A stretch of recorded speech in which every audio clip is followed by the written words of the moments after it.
So I've come to Manchester after the terrorist attack last night, and I've started to scratch beneath the surface to find out what problems there are in this city. And I've ended up here, outside this mosque. There's a history of extremism with this mosque. Now, where I'm standing now, within a stone's throw, a 2-mile radius of where I'm standing now, there's been 16 men who have died or been imprisoned for fighting for ISIS. 16, just in a 2-mile radius of this part of the city, not the whole city, just this city. One city across the UK. When you start going into the history and the problems embedded in this area, we've seen a terrorist in 2003 called Burgos. Burgos stabbed a police officer, murdered a police officer in a counter-terrorism raid. I was in jail with him in 2012. He's in control of the prison. He's the main man. So all the people thinking there's a solution to send these men into prison, into normal prisons with car thieves or house burglars, they're running the joint. They're in there living a complete halal life, recruiting and radicalising more and more people. It's not solving our problem. We've seen Andy Burnham, who's the MP for this area.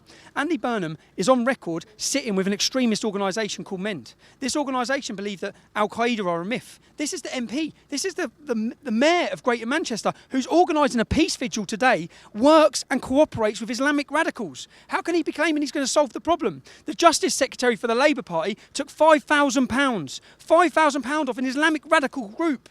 They are in bed with them. Our politicians have sold us out. They're working hand in hand with radical extremists. And what you saw last night is the end outcome of that.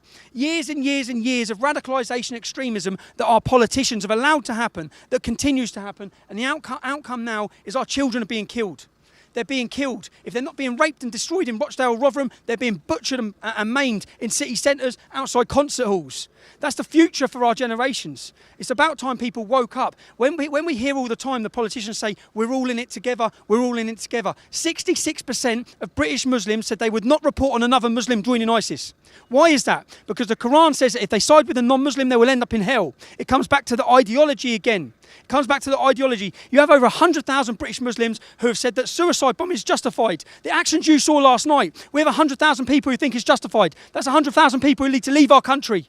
That's 100,000 people enemies. When you see these communities and you see these houses, you think this is a British community, or you might have British Muslims. They are enemy combatants in these houses.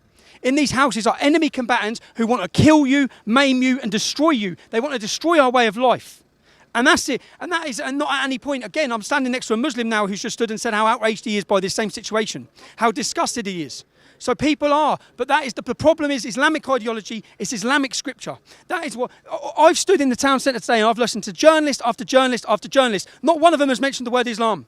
Not one of them. The justification and the reason that why this attack has happened, not one of them will even mention why it's happened. Not one of them said it, not one. The M word, not I word. That's it. No one's dare say it. Now that's why we've come up here. I've come up here. People have lost their children. Okay? I haven't come up here. People say, oh, you enjoy it. You're there to push your agenda. My agenda is to stop what happened last night. My agenda is to stop the hate. I'm not enjoy this. People say, oh, you're getting your benefit out of it. What benefit do I get out of this? You see the terrorists who killed them people last night? They want to kill me. They want to kill my family. They want to kill my wife. I live with that. I don't enjoy it. I don't get anything out of it. But the reality is, if we want to stop what happened last night and we want to really get to grips with it, we've got to start identifying why it's happening. And it's happening because the Qur'an, in over 100 verses, incites murder and war against us. That's the reality. That's the truth. These are facts.